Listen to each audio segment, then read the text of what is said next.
बिहार में जो चुनाव हुए थे और कांग्रेस मात्र 6 सीटें लेकर के वहाँ पर अपनी जो उपस्थिति है वो दर्ज करवा पाई और भाजपा जो लगातार आक्रामक बनी रही है। क्या कहेंगे? कि कितना बड़ा घालमेल है कि किस तरह से जो कांग्रेस के वोटर थे उनको डिलीट किया गया और जो भाजपा के वोटर थे उनको जोड़ा गया। सोशल मीडिया और इवन जो ओपिनियन पोल थे वो भाजपा के खिलाफ थे और लेकिन वो जीत गए। वही बिहार में लगता नहीं था कि भाजपा जीतने वाली है।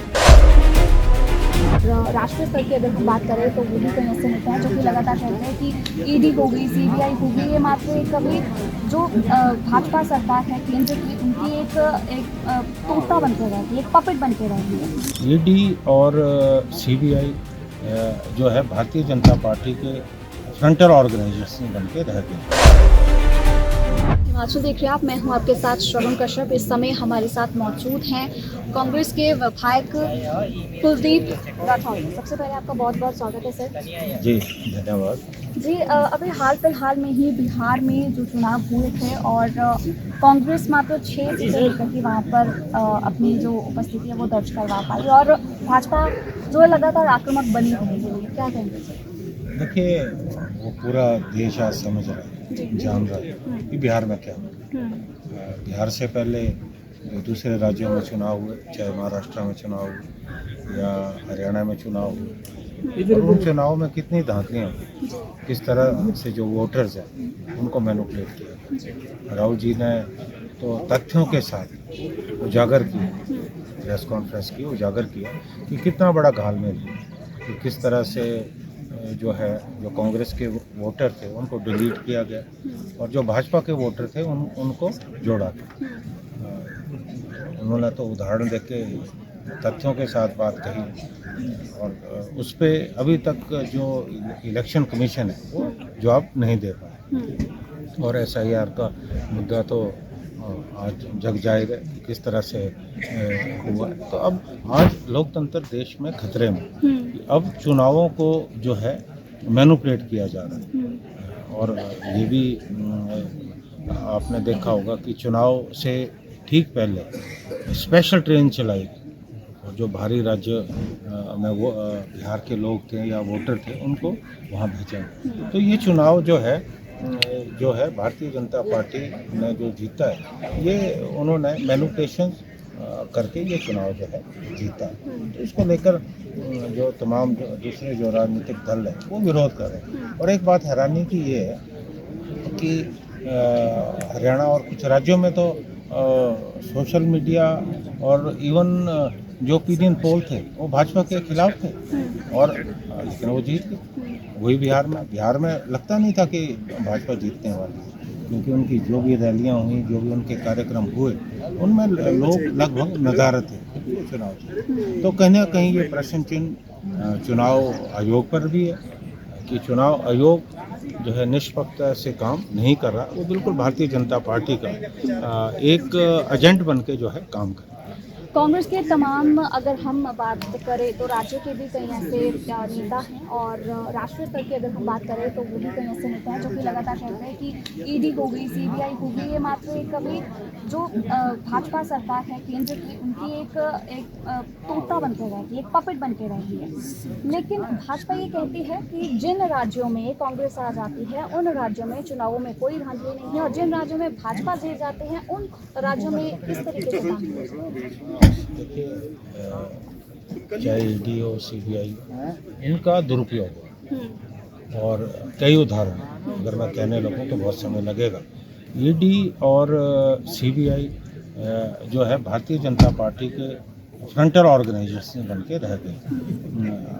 आप देखेंगे कि सीबीआई उनके पीछे लगाई जाती है, ईडी उनके पीछे लगाई जाती है जो बीजेपी का विरोध करते हैं। और बहुत सारे केसों में ये भी हुआ है कि जिन पे सीबीआई और ईडी केसेस चल रहे थे वो भाजपा में शामिल हो गए, उनकी इंक्वायरी बंद हो गई। तो ये तो बिल्कुल साफ तौर पे है कि सरकारी प्रभाव में ये दोनों एजेंसी जो है काम जो है कर रही है। दूसरा प्रश्न क्या बोला था आपने? SIR का भी एक हाँ वो तो हो रहा है, जाहिर तौर पर उसमें मैनिपुलेशन हो रही है।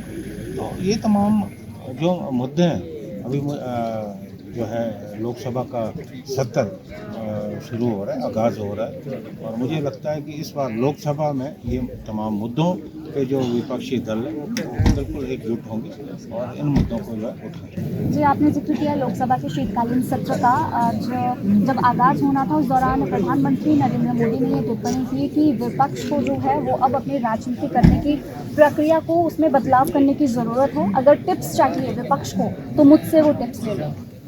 देखिए बात सही है, ये अहंकार है उनका, जो वो कह रहे हैं ये उनका अहंकार है। विपक्ष का अपना दायित्व होता है। क्या अब भारत उन देशों की तरह होगा जहाँ पे वन पार्टी रूल है? भारत में तो लोकतंत्र है ना, अब वन पार्टी रूल नहीं है। अगर विपक्ष की दिशा और दशा सरकार तय करे तो मुझे लगता है दुर्भाग्यपूर्ण लोकतंत्र के लिए। पंचायती चुनावों को लेकर भी कई दफ़ा मसला उठ चुका है। सदन में 2 दिन इसको लेकर जो है वो प्रस्ताव लाया गया था, काम रोको प्रस्ताव। लेकिन अब देखने को ये मिल रहा है कि कहीं ना कहीं जिस तरीके से सरकार का जो एक कह सकते हैं कि उनका रुख है वो यही लग रहा है कि इसके चलते, चाहे वो ये बेशक ज़रूर कह रहे हैं कि जो चुनाव हैं वो अपने समय पर हो जाएंगे, लेकिन फिर भी जैसे अगर हम बात करें तो पंचायतों के रीऑर्गेनाइजेशन की बात करें तो उसमें तो काफ़ी समय खपने वाला है और चुनाव आगे फिर खिसकने वाले हैं। मुझे लगता है कि मुख्यमंत्री महोदय ने विधानसभा में जो है तफसील से जो है इस बारे में बात की। उनकी बात के बाद जो है मेरी टिप्पणी करने का कोई अर्थ नहीं रह जाता। अब वो कह रहे हैं कि डिज़ास्टर एक्ट लागू है, और सही बात है। जब तक डिज़ास्टर एक्ट स्टेट पे प्रभावी है तब तक यहाँ चुनाव नहीं हो सकते। लेकिन भाजपा इस पर ये कह रही है कि पंचायती चुनाव तो तब भी होते थे जब हिमाचल में सड़कें होती नहीं। देखिए अब वो पुरानी बातें, आज तो है ना सड़कें, तो आज तो वो बात नहीं हो सकती। अब पुराने समय में क्या परिस्थितियाँ थी वो बातें बदल गई। उस वक्त तो बैठ से चुनाव होते, अब तो बैठ से नहीं होते ना, अब तो ईवीएम से होते। तो परिस्थितियाँ बदली हैं और नई परिस्थितियों के मुताबिक जो ठीक होगा वैसे ही चुनाव होंगे। जी, बहुत बहुत धन्यवाद सर आपका हमारे साथ जुड़ने के लिए। तो ये थे हमारे साथ ठियोग से कांग्रेस विधायक कुलदीप राठौर, जिनसे हमने खास बातचीत की। लोकसभा का भी शीतकालीन सत्र जो है वो शुरू होने वाला है और प्रधानमंत्री नरेंद्र मोदी ने जिस तरीके से विपक्ष पर लोकसभा में टीका टिप्पणी की उसको लेकर भी इनसे हमने प्रतिक्रिया जो है वो ली है। उन्होंने इसे प्रधानमंत्री नरेंद्र मोदी का अहंकार बताया। तो यूँ ही बने रहिए हमारे साथ और देखते रहिए द समर न्यूज़ हिमाचल।